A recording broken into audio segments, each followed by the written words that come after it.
വായിച്ചോളൂ. വയനാട്ടിലെ ചെമ്പ്രമലയിൽ പലയിടത്തും വൻതോതിൽ വിള്ളൽ. സ്വകാര്യ തേയില എസ്റ്റേറ്റിലാണ് വിള്ളലുണ്ടായിട്ടുള്ളത്. മലയടിവാരത്തെ 200-ലധികം കുടുംബങ്ങളാണ് ഉരുൾപൊട്ടൽ ഭീഷണി നേരിടുന്നത്.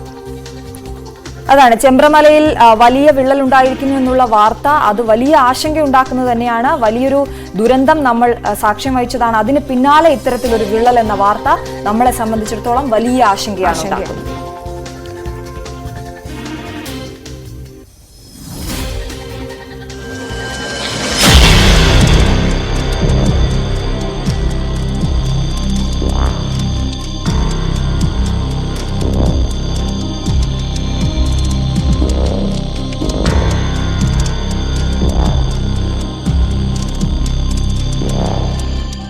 ചെമ്പ്രമലയിലെ സ്വകാര്യ ടീ എസ്റ്റേറ്റിലാണ് പലയിടത്തും വലിയ തോതിൽ വിള്ളലുണ്ടായിരിക്കുന്നത്. 20 ഡിഗ്രിയിൽ കൂടുതൽ ചെരിഞ്ഞ പ്രദേശം വിണ്ടുകീറി വെള്ളമൊഴുകുന്നു.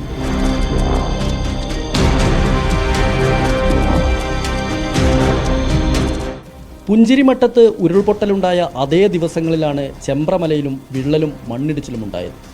മലയടിവാരത്ത് 216 കുടുംബങ്ങൾ കഴിയുന്നുണ്ട്. കടുത്ത ഭീഷണി നേരിടുന്ന കുറച്ചു കുടുംബങ്ങളെ ഇവിടെ നിന്ന് മാറ്റി താമസിപ്പിച്ചിട്ടുണ്ട്. മഴ ശക്തമായാൽ ഉരുൾപൊട്ടലുണ്ടായേക്കുമെന്ന ആശങ്കയിലാണ് പ്രദേശവാസികൾ. ഞങ്ങൾ പ്രത്യേകിച്ച് മഴക്കാലം വരുന്ന സമയത്ത് ഞങ്ങളൊരു വളരെയധികം ഭീതിയിലാണ് ഇവിടെ താമസിക്കുന്ന ഏകദേശം ഒരു 216-217 കുടുംബങ്ങൾ താമസിക്കുന്നത്. മഴക്കാലം വന്ന് എങ്ങോട്ട് എന്നുള്ളൊരു ഭീതി ഞങ്ങൾ അലട്ടിക്കൊണ്ടിരിക്കുകയാണ്. അപ്പോൾ ഇതിന് ശാശ്വതമായൊരു പരിഹാരം കാണണമെന്നാവശ്യപ്പെട്ട് ഞങ്ങൾ മിനിഞ്ഞാന്ന് ഇവിടെ താമസിക്കുന്ന 216 കുടുംബങ്ങൾ ക്യാമ്പിൽ നിന്ന് അവിടെ താമസിക്കുന്ന ആളുകളുടെ ഒപ്പുശേഖരണം നടത്തി കളക്ടർ കൊടുത്തിട്ടുണ്ട്. അതിൻ്റെ വിശദമായൊരു റിപ്പോർട്ട് ഞങ്ങൾക്ക് കിട്ടിയിട്ടില്ല. അവരിവിടെ ജനവാസയോഗ്യമാണോ എന്നുള്ള റിപ്പോർട്ട് കിട്ടിയതിന് ശേഷം മാത്രമേ ഞങ്ങൾക്ക് ഇവിടെ താമസിക്കാൻ പറ്റൂ ഇല്ലെന്നുള്ള അറിയാൻ പറ്റുള്ളൂ. ഞങ്ങൾ 22 പിന്നെ കാട് 22 ഇവർ മേലെ 22. ഇവരെ അവിടുന്ന് വന്നാൽ ഞങ്ങൾ അവിടേക്കാണ് ആ വെള്ളം എല്ലാം വരിക. പിന്നെ ഞങ്ങൾ ആ ഭാഗം കുറച്ച് ഇടിഞ്ഞു പോലെ നിൽക്കുന്നുണ്ട്. ആ കുണ്ട് ഞങ്ങൾക്ക് അവിടെ താമസിക്കാൻ പറ്റൂല. ഞങ്ങൾ എന്നിട്ട് ഇപ്പോൾ ക്യാമ്പിലല്ല, എൻ്റെ മോളെ വീട്ടിൽ ഞങ്ങൾ പോയി താമസിച്ചത്.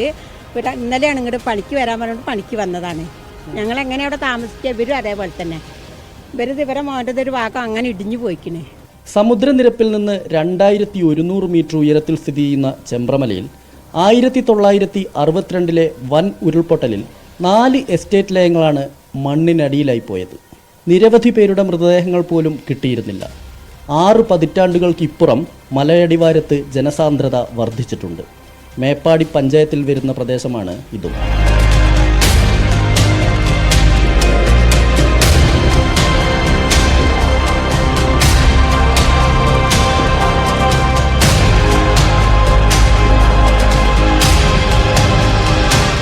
സോയിൽ ക്രീപ്പിംഗ് പ്രതിഭാസത്തെ തുടർന്ന് മണ്ണിടിഞ്ഞു താഴുന്ന കുന്നമംഗലം വയൽ ചെമ്പ്രമലയടിവാരത്താണ് സ്ഥിതി ചെയ്യുന്നത്. ഇതിൻ്റെ തൊട്ടു മുകളിലുള്ള പ്രദേശത്താണ് വലിയ തോതിൽ വിള്ളലും മണ്ണിടിച്ചിലും ഉണ്ടായിട്ടുള്ളത്. ഞങ്ങളാരെയും ഭീതിപ്പെടുത്താൻ വേണ്ടിയല്ല ഇത് പറയുന്നത്. പ്രകൃതിയുടെ ചില മുന്നറിയിപ്പുകൾ നമ്മൾ അവഗണിക്കരുത്. 1962 ചെമ്പ്ര ദുരന്തം മറക്കരുത്. കാരണം അന്ന് നിരവധി ജീവനുകൾ പൊലിഞ്ഞതാണ്. നമ്മുടെ ഭരണകൂട സംവിധാനങ്ങൾ ഒരു കാരണവശാലും ഇതിനു നേരെ കണ്ണടയ്ക്കരുത്. വയനാട്ടിലെ ചെമ്പ്രമലയിൽ നിന്ന് ക്യാമറാമാൻ അഖിൽ ഓട്ടുപാറയ്ക്കൊപ്പം എസ് വിനേഷ് കുമാർ, ന്യൂസ് 18.